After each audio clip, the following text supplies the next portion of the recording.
आपका बेबी 6 महीने से बड़ा तो हो गया है। बच्चा हेल्दी भी दिख रहा है, अच्छे से चबी भी दिख रहा है, पर क्या आपको पता है कि उसके शरीर के अंदर एक कमी धीरे धीरे करके बढ़ती जा रही है। और ये चीज ना तो आपका बच्चा बता पाएगा, ना उस बच्चे में दिखती है। वो कमी होती है आयरन की कमी। और इंडिया के बच्चों में मोस्टली ये कमी 6 महीने के बाद देखने को मिलती ही है। जिस कमी की मैं बात कर रही हूँ, आयरन की कमी की, ये जो चीज है ये हर पेरेंट को पता जरूर होनी चाहिए।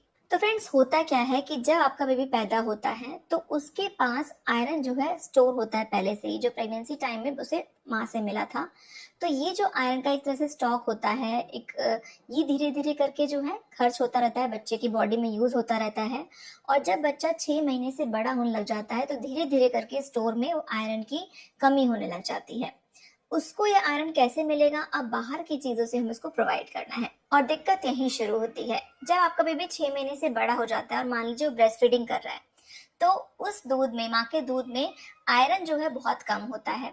तो इसकी वजह से बच्चे को आयरन नहीं मिल पा रहा है। इसके अलावा अगर आप खाने में बच्चे को सिर्फ दाल का पानी, चावल का पानी, ये सारी चीजें दे रहे हो, तो भी बच्चे को सही अमाउंट में आयरन नहीं मिल पाता है। और आपको पता होना चाहिए कि जो आयरन है ये बच्चे की बॉडी के लिए बहुत जरूरी है। अगर उसकी बॉडी में आयरन की कमी होगी ना, तो बच्चा बहुत जल्दी थक जाता है, चिड़चिड़ा हो जाता है, सुस्त रहता है, उसको भूख कम लगती है। और सबसे जरूरी चीज कि 6 महीने के बाद ना बच्चे का अच्छे से जो है ब्रेन डेवलपमेंट भी हो रहा है। और उस ब्रेन डेवलपमेंट के लिए बच्चे को आयरन चाहिए। वो आयरन नहीं मिलेगा तो बच्चे का दिमागी विकास भी अच्छे से नहीं हो पाएगा। तो आखिर बच्चे को देना क्या है? तो आपको ही ध्यान रखना है कि बच्चे को जो मसूर की दालें हैं उसको अच्छे से पकाकर थोड़ा मैश करके दे सकते हैं, बच्चा छोटा है तो। नहीं तो ऐसे भी खिला सकते हैं। इसके अलावा एग का येलो पार्ट आप दे सकते हैं। बच्चे की डाइट में आपको रागी ऐड करना है।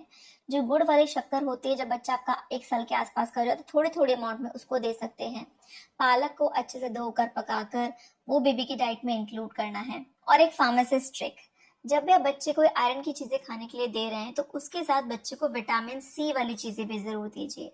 जैसे कि थोड़ा सा नींबू का रस डाल दिया उसमें, या टमाटर डाल दिया।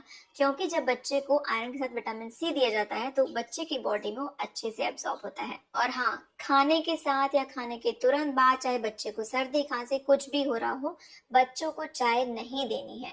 अगर बच्चे को आप किसी भी तरह से थोड़ी बहुत भी चाय दे रहे हैं तो इससे भी बच्चे की बॉडी में जो आयरन आप दे भी रहे हो ना बाहर से खाने में, वो अच्छे से एब्जॉर्ब नहीं होगा। ये बिल्कुल नहीं करना है। तो अब सवाल आता है पेरेंट्स का कि ये जो चीजें हैं ये बच्चे को किस उम्र में खिलानी है, कैसे खिलानी है, हफ्ते में कितनी बार खिलानी है।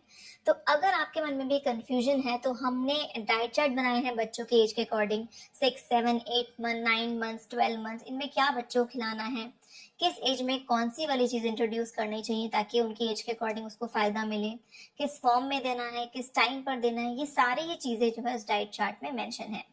तो फ्रेंड्स, यही था आज का वीडियो। आई होप आपको क्लियर हुआ होगा कि बच्चे की डाइट में आपको क्या क्या चीज़ें क्यों इंक्लूड करनी चाहिए। कोई और सवाल है तो आप मुझे कमेंट बॉक्स में लिखकर पूछ सकते हैं। मिलते हैं नेक्स्ट वीडियो में। Thank you for watching.